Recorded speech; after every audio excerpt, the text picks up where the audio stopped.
Not quite Diana Wong. Darling, follow your dream. Follow your heart and make your dreams come true. I'm going to share a story with you. It's about a 17, 18-year long story. Diana's from Vancouver, British Columbia. I am from Grenada, Caribbean, tiny island. We both met at the University of Massachusetts. Anna was completing her degree in strategy business. I was completing her PhD in strategy and business. I was completing mine in education. I care a lot about people. Folks in the business school tend to care a lot about making money. So there's a joke in our family that says we care a lot about making money. One of the things that we want to talk about is actually being able to share how race and culture manifests itself in our lives and in our relationship. In my relationship with Wayne, I've learned about many dimensions about race, culture, gender, as well as various other diversity issues. It's woven through our professional life, as well as in our personal love relationship, in our family, and in our community. So I met Diana, like I said, at the University of Massachusetts. We decided to get married. One of the things that one does after you decide to get married is that you share it with your family. And normally that's an easy thing, right? You're excited, you go home, you say, Mom, I met Dad, I met this person, and we're going to get married. Well, in my family, the reaction was actually a very muted reaction. I had trained my family. I had dated folks from literally around the world prior to meeting Diana. And so my family was trained. They knew I was going to probably marry somebody crazy anyway. and so, you know, who Diana was really their interest, not where she was from, not her background, but they really wanted to know about who she was. And so that's where they focused, was really about who Diana was. So there wasn't much of a passion. But in meeting Wayne's family, I want to go back to the moment when I first met him. And in thinking about issues around race, culture, and gender, here's a question, and some of the women in the audience might be able to relate to this. I fell in love with Wayne the first moment I met him. So I did find out that, yes, there is love at first sight. And a question that he often flubs, okay, when did we meet? Okay? That's really an unfair question. I mean, you know, I can tell you that it was the early to mid 1990s. Okay.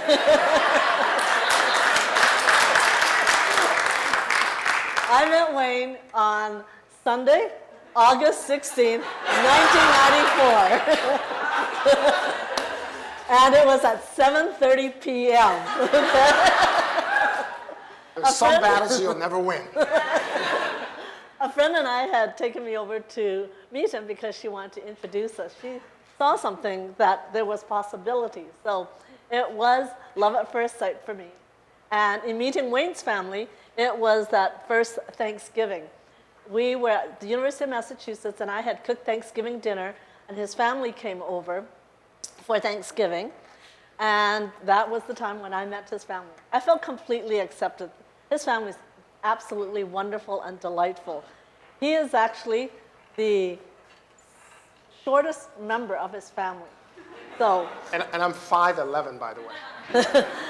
So for me, I found his family actually quite intimidating as much as they were accepting of me, because I always felt that I was in the land of giants. One of his sisters is 6'4". She literally bends over to give me a hug all the time. So in meeting his family, I also came right face to face with issues about race and culture that first Thanksgiving. Because on Black Friday, I went shopping with my future sister-in-laws. And one of the things I did hear about in dealing with race is that sometimes shop owners may follow people around, or in their nonverbal behavior, there is this assumption that people may take things and not pay for them. So that very first Thanksgiving on Black Friday, that was my first encounter with what it was like to go shopping with my sister-in-law, and in a few shops, racism was definitely alive and well. The people that followed us around were not providing high-quality customer service. Instead, there was very subtle, but not so subtle messages around racism. Alternatively, on a personal note, in my own family, they actually did not know about Wayne until I told my dad, "Dad, I want to get married." His face lit up. He was really happy at last. Okay?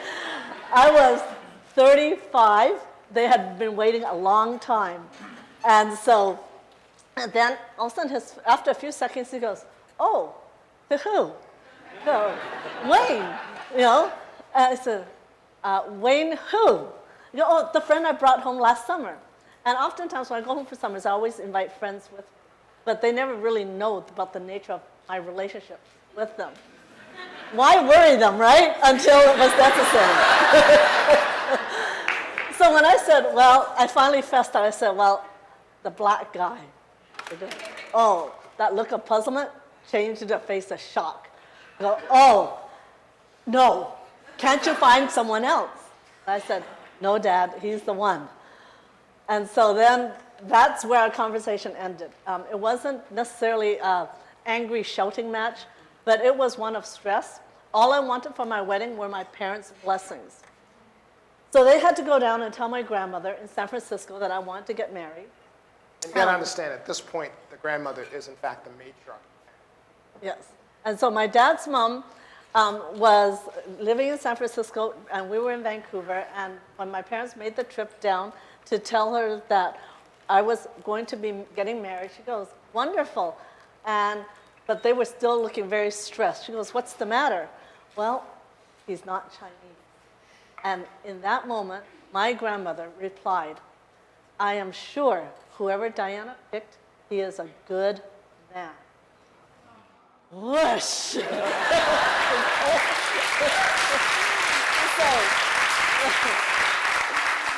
My dear grandmother had gone through enough in life and understood that there's more to a loving relationship than what the skin color meant. And so she, because of her blessing, our marriage was not a scandal in our extended family. And not only for that it wasn't a scandal, our children's lives have a sealed place within the larger family clan.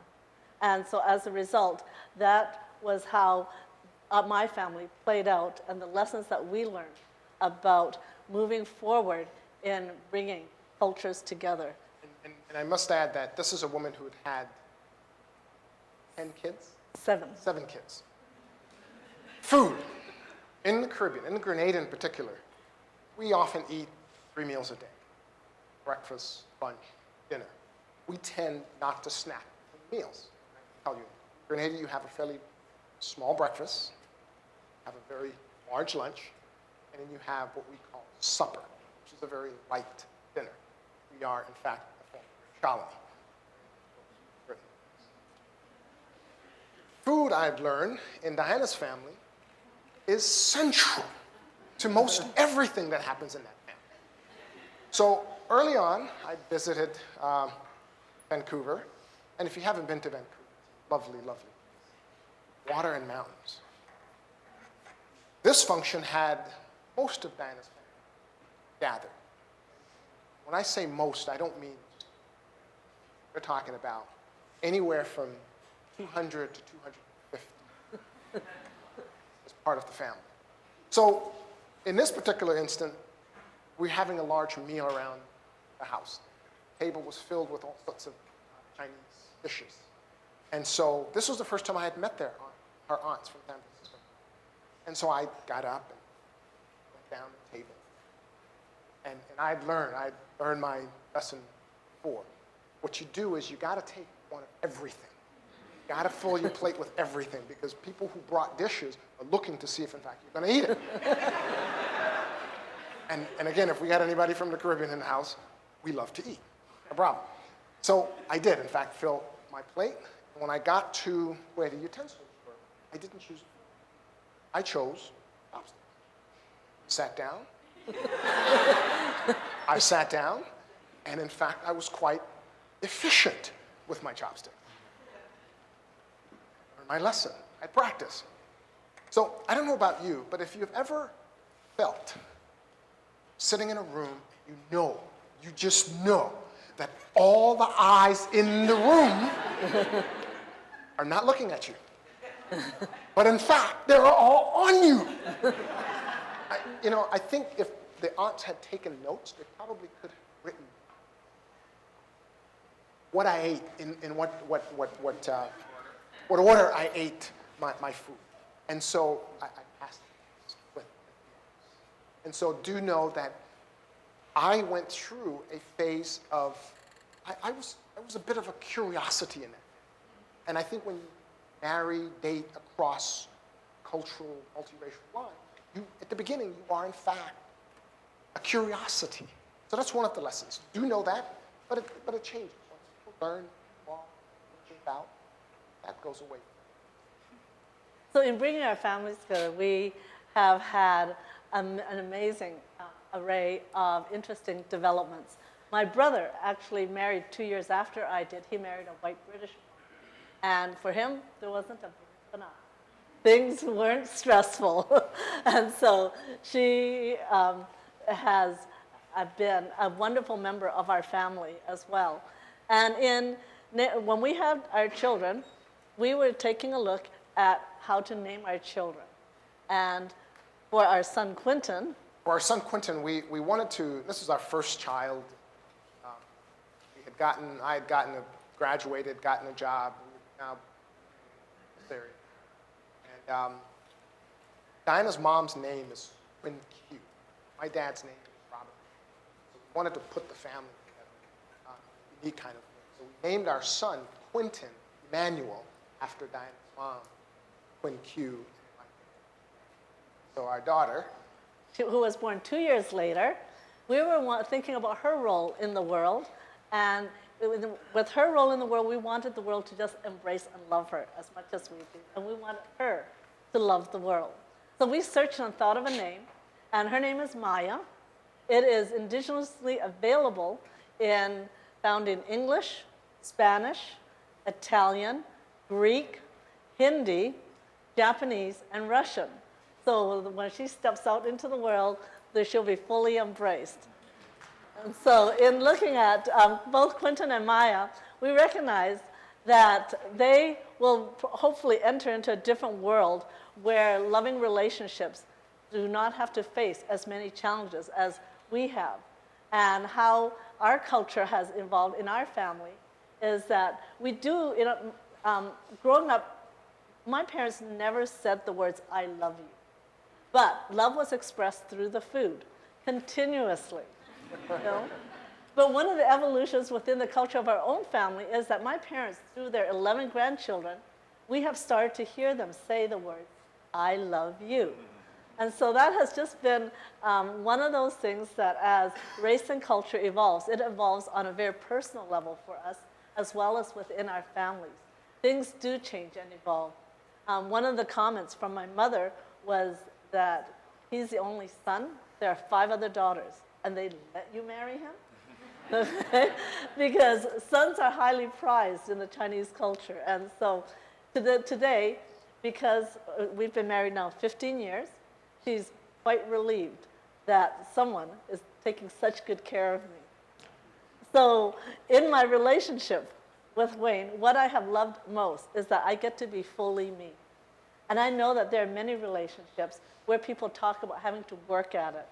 And I feel that we've just been blessed in how we've crossed various lines, both in whether it be race, culture, gender, or age. He's 5 years younger, okay?